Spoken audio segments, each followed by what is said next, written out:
Selected ಅಂದ್ರೆ ಇವರೆಲ್ಲ BJP ಅವರಂತ ಅರ್ಥ ನೋಡಿ. ಈಗ ಯಾಕೆ ಮಾಡಿದ್ದಾರೆ ಇವರು ಸ್ವಲ್ಪ ನಾವು ಡಿಲೀಟ್ ಯಾಕೆ ಮಾಡಿದ್ರು? ಡಿಲೀಟೆಡ್ ಓಕೆ, ಇವು ಇದ್ದವ್ರನ್ನ ಡಿಲೀಟ್ ಮಾಡಿದಾರಲ್ಲ, ಸತ್ತರು ಹಂಗ ಇರ್ತಾವ. ಇದ್ರಾಗೂ ಸತ್ತರು ಸಾಕಷ್ಟು ಅದಾವ. ಯಾರು ಡೆತ್ ಆಗಿದೆ ಅವರು ಎಲ್ಲರೂ ವೋಟರ್ ಲಿಸ್ಟ್ ಆಗದವ ಏನ್ರಿ. ಆಮೇಲೆ ಈಗ ಇದ್ದವರು ಇಲ್ಲಿ ಸೆಲೆಕ್ಟೆಡ್ ನೋಡಿ ಪೇಜ್ 1, 2, 3 ಹಿಂಗೆ ಸೆಲೆಕ್ಟ್ ಮಾಡಿ ಯಾರು ಇವೆಲ್ಲ ಯಾರಿಗೆ ಬರ್ತಾರಂತ ಹೇಳಿ ಕೇವಲ ಒಂದೇ ಬೂತಿಗೆ 20 ಆಗ್ಯಾವ. ಇನ್ನು ಯಾವ ಬೂತಿನ ಎಷ್ಟೈತೆ ಗೊತ್ತಿಲ್ಲ ನಮ್ಗೆ. ಇವ್ರನ್ನ ಚಾಲೆಂಜಿಂಗ್ ಓಟ್ ಕೊಡ್ಬೇಕು ನಮ್ಗೆ ಅಟ್ಲೀಸ್ಟ್ ಸ್ವಲ್ಪ ಹಾಕಬೇಕು ಕೊಡಬೇಕ್ರಿ. ಇದು ಬರ್ತಿರಿಲ್ರಿ ಅವ್ರು ಮತ್ತೆ ಚಾಲೆಂಜಿಂಗ್ ಅಂದ್ರೆ ಈ ಕಡೆ ಅನಿಸ್ತಾರೆ ಅವ್ರು. ಅವಕಾಶ ಕೊಡಬೇಕು ಬೇಡ, ಚಾಲೆಂಜಿಂಗ್ ಅವಕಾಶ ಕೊಡ್ಬೇಕದು.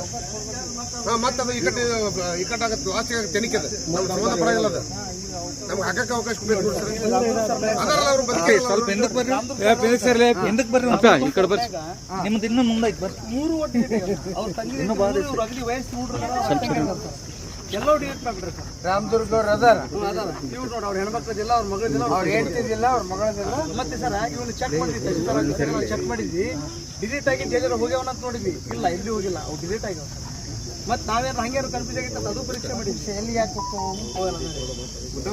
ಏನಿಲ್ಲ ಇಲ್ಲಿಲ್ಲ. ನಾನು ನಿಮ್ಮನ್ನ ಕೇಳೋದು ಪ್ರಶ್ನೆ, ಯಾಕೆ ಡಿಲೀಟ್ ಆದವು, ಯಾರು ಮಾಡಿದ್ರು? ಈಗ ಅದರಲ್ಲಿ ಕರಿಬೇಕು ಇಲ್ಲ, ನಾವು ಅವ್ರು ಸಸ್ಪೆಂಡ್ ಮಾಡ್ಬೇಕು ಸರ್. ಬರೀ ಇವಾನ್ ಆಗತ್ತಾವ. ಸರಿ ಈಗ ಇವ್ರ ಮೇಲೆ ತಕ್ಷಣ ಕ್ರಮ ಆಗದೇ ಇದ್ರೆ ಮುಂದೆ ನಾವೆಲ್ಲಿ ಹೋಗ್ಬೇಕು ಗೊತ್ತು.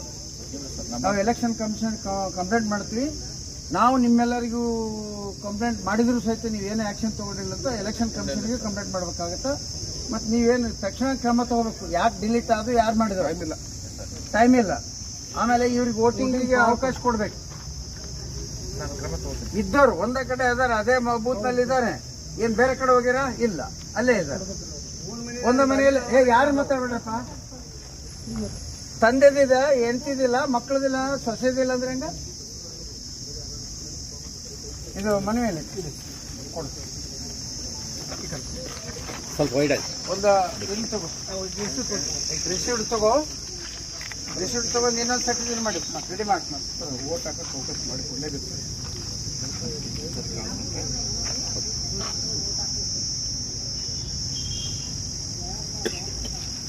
ಹಿಂದಿನ ವೋಟರ್ ಲಿಸ್ಟು ಈ ವೋಟರ್ ಲಿಸ್ಟ್ ಎರಡನ್ನೂ ಕಂಪ್ಯಾರಿಸನ್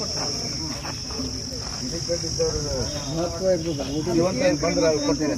ನೀವು ಮಾತಾಡ್ತೀನಿ ತಡ್ರಿ, ಕೇಳಿ ಏನೈತಿ ಸ್ವಲ್ಪ ಶಾಂತಿ ರೀ. ಈಗ ಮನವಿ ಪತ್ರ ನಾನು ಅಧಿಕೃತವಾಗಿ ಸ್ವೀಕರಿಸಿದ್ದೇನೆ. ಈಗಾಗಲೇ ನಿನ್ನೆ ನಮ್ಮ ಅಣ್ಣವರು ಬಂದು ನಮಗೆ ಭೇಟಿಯಾಗಿ ವೋಟರ್ ಲಿಸ್ಟಲ್ಲಿ ಹಿಂಗೆ ದೋಷಗಳು ಆಗಿದ್ದಾವೆ ಅಂತ ಹೇಳಿ ನಮಗೆ ತೋರಿಸಿದರು. ದೋಷಗಳಾಗಿಲ್ಲ, ದೋಷಗಳನ್ನು ಮಾಡಿದ್ದಾರೆ. ಅದನ್ನು ನಾವು ನಿನ್ನೆನೇ ಸ್ಟಾರ್ಟ್ ಮಾಡಿದ್ದೀವಿ ಅದು ಪರಿಶೀಲನೆ ಮಾಡೋಕ್ಕೆ. ಈಗಾಗಲೇ ಒಂದು 50% ಆಗಿದೆ. ಇವತ್ತೆಲ್ಲ ಕ್ಲಿಯರ್ ಮಾಡಿ ನಾನು ಸಹಾಯಕ ಚುನಾವಣಾಧಿಕಾರಿಗಳು ಇವರ ಮುಖಾಂತರ ಮಾನ್ಯ ಜಿಲ್ಲಾಧಿಕಾರಿಗಳಿಗೆ ಅಂದರೆ ಜಿಲ್ಲಾ ಚುನಾವಣಾಧಿಕಾರಿಗಳಿಗೆ ಶೀಘ್ರ ಏನದ ಅವ್ರ ಮೇಲೆ ಶಿಸ್ತು ಕ್ರಮಕ್ಕಾಗಿ ಯಾರು ಸಂಬಂಧಪಟ್ಟವ್ರು ಏನು ಮಾಡಿದಾರಲ್ಲ ಅವ್ರ ಮೇಲೆ ಶಿಸ್ತು ಕ್ರಮಕ್ಕಾಗಿ ನಾವು ವರದಿಸ್ತೀವಿ. ಮತ್ತು ಅವ್ರಿಗೆ ವೋಟಿಂಗ್ ಕೊಡಿಸ್ತಾರೆ ಮಾನ್ಯ ಜಿಲ್ಲಾಧಿಕಾರಿಗಳಿಗೆ ಕಳಿಸ್ತೀವಿ. ನೀವು ನಮಗೊಂದು ಕೊಡ್ತೀರಲ್ಲ, ಅವಕಾಶ ಕೊಡ್ತಿರಲ್ಲ ಓಟ್ ಹಾಕಿ ಇತರ ಸತ್ತಾರಂತೆ ಮತ್ತೆ ಡಿಲೀಟ್ ಮಾಡಿ ಮತ್ತೆ ನೋಡ್ರಿ ನಾಳೆ ಆ ಬೂತ್ ನಾವು ಯಾರಿಗೆ ವೋಟಿಂಗ್ ಮಾಡಿಸ್ಕೊಡೋದಿಲ್ಲ ಸರ್. ನಾವು ಈಗ ಹೇಳ್ತೀವಿ, ಸ್ಪಷ್ಟವಾಗಿ ಹೇಳ್ತೀವಿ. ಆ ಬೂತಿಗೆ ನಾವು 20 ಓಟ್ ಒಂದು ನಮ್ಮ ಹೋದ್ರೆ ಏನ್ ಮಾಡ್ತಾರೆ? ಒಂದು ಬೂತ್ 20 ಓಟ್ ಹೋದ್ರೆ ಹೆಂಗ್? ನಾವು ನೀವು ಏನು ಹೇಳಿದ್ರಲ್ಲ ಅದನ್ನೇ ವಿಷಯ ಪ್ರಸ್ತಾಪ ಮಾಡಿ ಸರ್. ಇಲ್ಲಪ್ಪ ಅಂದ್ರೆ ಅಲ್ಲಿ ನಾವು ಯಾರಿಗೆ ವೋಟಿಂಗ್ ಮಾಡಿಕೊಡೋದಿಲ್ಲ. ಫಸ್ಟ್ ಇವ್ರು ವೋಟಿಂಗ್ ಮಾಡಿದ್ಮೇಲೆ ಮುಂದೆ ವೋಟಿಂಗ್ ಮಾಡಕ್ ಕೊಡ್ತೀವಿ ನಾವು. ವೋಟಿಂಗ್ ಅವಕಾಶ ಬೇಕು ಸರ್. ಇಲ್ಲಾಂದ್ರೆ ತಗೊಂಬರ್ರಿ ಸರ್.